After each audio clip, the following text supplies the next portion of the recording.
primo classificato è Gabriele Messina, birra numero 19, un'altra saison. Ciao a tutti homebrewers e appassionati. Come promesso, vi parlerò oggi della mia più grande soddisfazione brassicola, cioè la Belgian Saison che ho brassato nel 2022 e che ha vinto la terza tappa del campionato Moby 2023, classificandosi prima tra le 130 birre in concorso.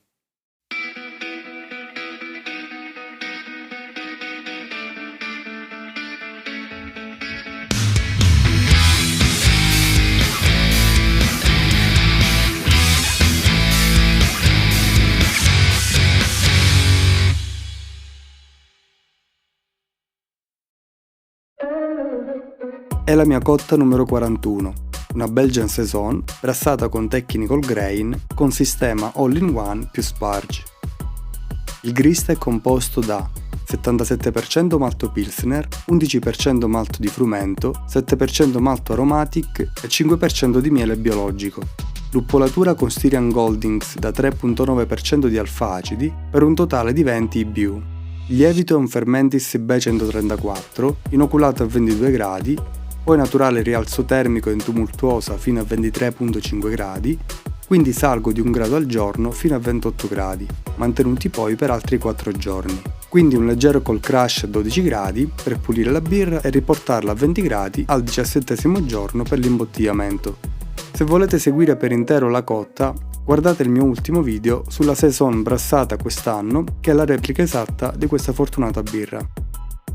La birra non era stata fatta per partecipare a un concorso, è una birra che faccio ogni anno, per caso ho deciso di mandarla a un concorso per farla giudicare e ottenere una scheda tecnica da giudici esperti. Non avevo certamente aspettative di arrivare in cima, inoltre quando l'ho mandata aveva già 10 mesi di maturazione, forse troppi. Questo sottolinea come può influire in positivo su certi stili di birra una buona e lunga maturazione.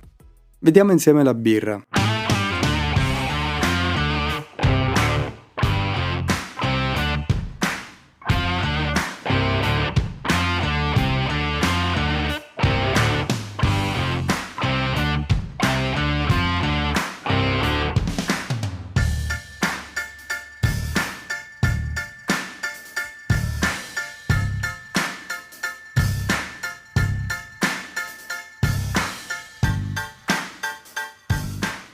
La birra si presenta di un bel colore dorato brillante, limpida e pulita, con grande produzione di schiuma, bolle fini ed un evidente perlage.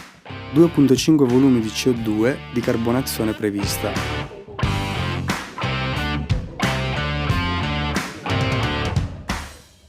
La birra sprigiona subito un ricco aroma fruttato e speziato, intenso e persistente.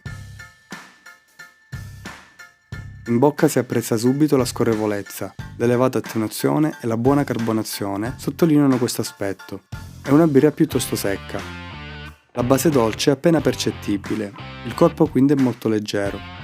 Ben più evidenti invece i sentori di esteri fruttati che ricordano frutta gialla come albicocche e pera.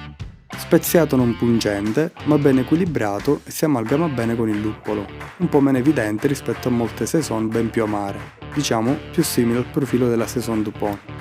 Quindi infine la birra mantiene un carattere deciso da Saison, ma rimane elegante e pulita nella bevuta. Vediamo adesso le schede dei giudici.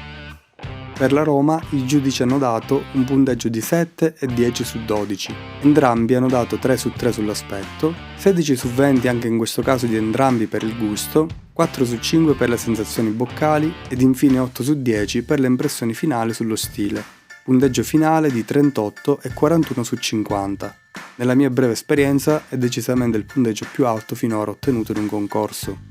La prima scheda porta la firma di Berrugi Marzio, consigliere Moby, mentre la scheda con il punteggio più alto porta la firma di un noto giudice BJCP, Daniele Cogliati.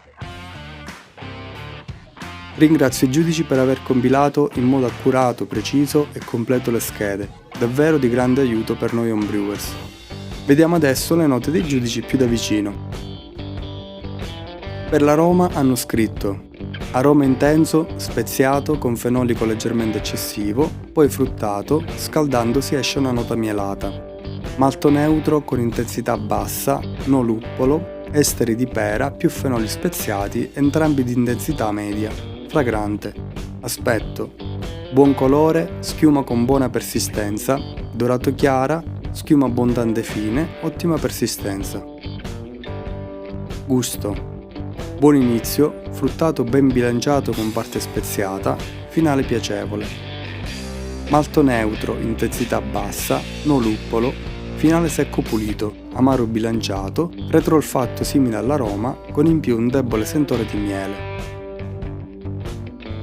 Mouthfeel: corpo ok, carbonazione elevata, lieve astringenza. Corpo esile, carbonazione elevata, benissimo, lieve astringenza.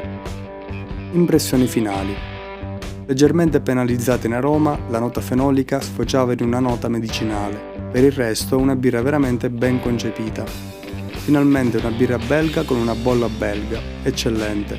Forse scaldandosi la nota fenolica da speziato vira quasi sul solvente, ma è solo una mia impressione. Per il resto davvero belga ed elegante. Complimenti. Questa esperienza è uno dei motivi che mi ha spinto ad aprire questo canale, di studiare, di approfondire ancora di più sull'homebrewing e di mettermi in gioco. Vincere una tappa al Moby è davvero molto difficile, ma ammetto che ci vuole anche una buona dose di fortuna. Arrivare tra le prime 10 infatti è già molto impegnativo, ma penso che tutte le birre che arrivano in cima sono birre ottime che potenzialmente potrebbero vincere. Selezionare la migliore delle prime, spesso birre di stili differenti, non è sicuramente facile e il lavoro dei giudici è anche impegnativo. Il messaggio che questa esperienza mi ha lasciato è che comunque in un homebrewing che oggi ha raggiunto dei livelli molto alti si può fare un'ottima birra anche con tecniche più semplici e meno sofisticate. Quello che conta è sempre il prodotto finito, non quello che c'è dietro. E riuscire a produrre ottime birre in modo semplice e con poco è una bella sfida. È anche vero che ci sono stili di birra su cui non si può puntare troppo in alto senza tecniche adeguate. La mia Pilsener ne è un esempio. Ma non sono neanche birre da buttare come qualcuno vuol far credere. Voi cosa ne pensate? Mi piacerebbe discuterne con voi sotto nei commenti. Con questo abbiamo concluso. Spero di riuscire a portare sul canale altre esperienze simili. Se il video vi è piaciuto vi invito a mettere like e iscrivervi al canale per rimanere aggiornati. Ci vediamo al prossimo video.